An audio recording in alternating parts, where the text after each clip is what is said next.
കാരണം.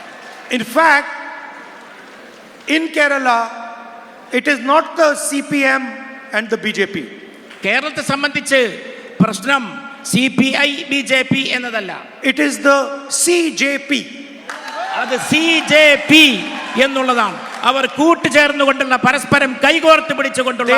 Everybody knows that they are partners. അവർക്ക് എല്ലാവർക്കും അറിയാം അവർ ഘടകകക്ഷികളെ പോലെയാണ്. And everybody knows that they are working together in Kerala to defeat the UDF. അവരെല്ലാവരും പരസ്പരം സഹകരിച്ച് അവർ രണ്ടു കൂട്ടരും UDF-നെ തോൽപ്പിക്കുന്നതിന് വേണ്ടി ഒറ്റക്കെട്ടായി കൈകോർത്ത് പിടിച്ചുവെന്ന കാര്യവും എല്ലാവർക്കും അറിവുള്ളതാണ്. I also want to ask my friends, workers in the left front, a question. LDF ഇടതുപക്ഷത്തുള്ള പ്രവർത്തകരോട് അതുപോലെ അവരോട് ഞാൻ തീർച്ചയായും ഒരു ചോദ്യം അവരുടെ മുമ്പാകെ ഉന്നയിക്കാൻ ആഗ്രഹിക്കുന്നു. You call yourself a communist government. നിങ്ങൾ നിങ്ങളുടെ ഗവൺമെന്റിനെ ഒരു കമ്മ്യൂണിസ്റ്റ് ഗവൺമെന്റ് എന്നാണ് വിളിക്കുന്നത്. Please tell me what is communist about your government in Kerala today.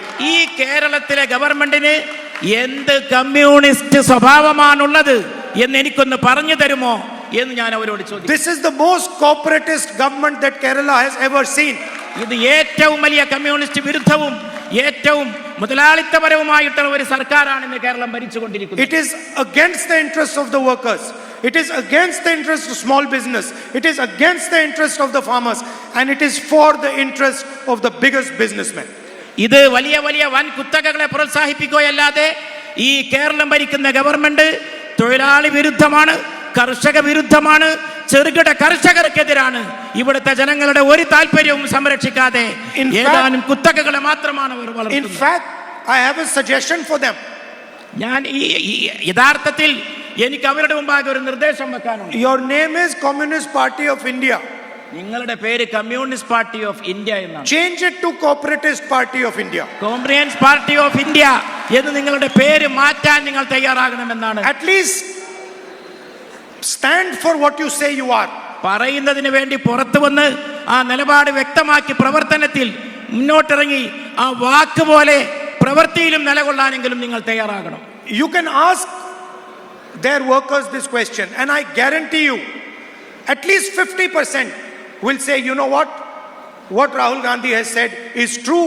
We are no longer the Communist Party of Kerala, we are the Corporate Party of Kerala. ഞങ്ങൾ ഈ ചോദ്യം നിങ്ങളുടെ ഇടതുപക്ഷ മുന്നണിയിലെ പ്രവർത്തകരോട് ചോദിച്ചാൽ അവരിൽ 50% പേരെങ്കിലും സമ്മതിക്കും നിങ്ങൾ പറഞ്ഞത് ശരിയാണ്, രാഹുൽ ഗാന്ധി പറഞ്ഞത് ശരിയാണ് എന്ന്. അവരിൽ 50% പേരും സമ്മതിക്കുക മാത്രമല്ല അവരുടെ പാർട്ടി അവരുടെ ആദർശത്തെ ഉൾക്കൊള്ളുന്നില്ല എന്ന് പരസ്യമായി സമ്മതിക്കും. The other question I would like to ask is one of the holiest places in Kerala, the Sabrimala temple. Gold was stolen from the Sabrimala temple. ഈ കേരളത്തെ സംബന്ധിച്ച് ഇവിടുത്തെ ഏറ്റവും പവിത്രമായ സ്ഥലങ്ങളിൽ ഒന്നാണ് ശബരിമല. അവിടുത്തെ സ്വർണം മോഷ്ടിക്കപ്പെട്ടു എന്നതും വളരെ വ്യക്തമാണ്. Multiple leaders of the CPM were jailed. എത്രയോ CPM-ന്റെ നേതാക്കന്മാർ ജയിലിൽ അടക്കപ്പെട്ടു ഇതിന്റെ പേരിൽ. And the investigation was stopped from reaching the top. വളരെ മുകളിൽ നിന്ന് തന്നെ ആജ്ഞ നൽകിക്കൊണ്ട് ഓർഡർ ഇറക്കിക്കൊണ്ട് അവർക്ക് നേരെയുള്ള സകല അന്വേഷണവും സ്തംഭിപ്പിക്കുകയും മരവിപ്പിക്കുകയും ചെയ്യും. Don't worry, we will take strict action against the people who have dishonored Sabrimala. പക്ഷേ എൻ്റെ പ്രിയപ്പെട്ട സഹോദരങ്ങളെ, നിങ്ങൾ ഉത്കണ്ഠപ്പെടേണ്ടതില്ല. അവിടുത്തെ സ്വർണം കട്ടവർക്കെതിരെ ശക്തമായ നിലപാട് കേരളത്തിലെ ജനങ്ങൾക്ക് വേണ്ടി ഒരു ദിവസം നാം എടുക്കുക തന്നെ ചെയ്യും എന്നാണ് എനിക്ക് പറയാനുള്ളത്. I was just speaking to the leaders who took part in the yatra. യാത്രയിൽ പങ്കെടുത്ത നേതാക്കളോട് ഞാൻ അല്പം മുമ്പ് സംസാരിക്കുകയായിരുന്നു. And I said it is a listening yatra. It was a yatra that listened to people. ജനങ്ങളെ ശ്രദ്ധിക്കുന്ന ഒരു യാത്രയാണത് എന്ന് അവർ എന്നോട് പറഞ്ഞു. And everybody understands that the LDF government has created a massive unemployment problem in Kerala. കേരളത്തെ സംബന്ധിച്ച് വളരെ വിപുലമായിട്ടുള്ള വ്യാപകമായ തൊഴിലില്ലായ്മ ഇടതുപക്ഷ ഗവൺമെന്റ് സ്വീകരിച്ചു എന്നുള്ളതും വളരെ വ്യക്തമാണ്. Modi has destroyed the employment system in India, and CPM has destroyed the employment system in Kerala. Modi ഇന്ത്യയുടെ തൊഴിൽ മേഖല തകർത്തു. തൊഴിലില്ലായ്മ രൂക്ഷമാക്കി. CPM കേരളത്തിന്റെ തൊഴിൽ മേഖല തകർത്തു, ഇവിടെ തൊഴിലില്ലായ്മ വ്യാപകമാക്കി. And we are going to take full action on reigniting employment in Kerala.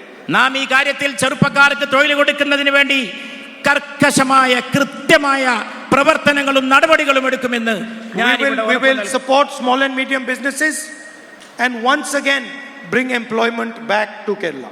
നാം വീണ്ടും ചെറുപ്പക്കാരെ സാങ്കേതിക രംഗത്ത് പുതിയ ഉണർവ് ഉണ്ടാക്കിക്കൊണ്ട് പുതിയ തൊഴിലുകൾ ഉൽപ്പാദിപ്പിച്ചുകൊണ്ട് യുവാക്കൾക്ക് വിപുലമായി തൊഴിൽദാന പദ്ധതികൾ നാം ആവിഷ്കരിക്കും.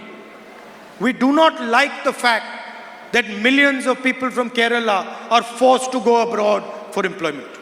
ഈ കേരളത്തിലെ ജനങ്ങൾ എന്തുകൊണ്ടാണ് മില്യൺ കണക്കിന് ചെറുപ്പക്കാർ വിദേശത്ത് പോയി തൊഴിലെടുക്കാൻ നിർബന്ധിതരാകുന്നത് എന്ന കാര്യം നാം ഇപ്പോഴും ആലോചിക്കുന്നു.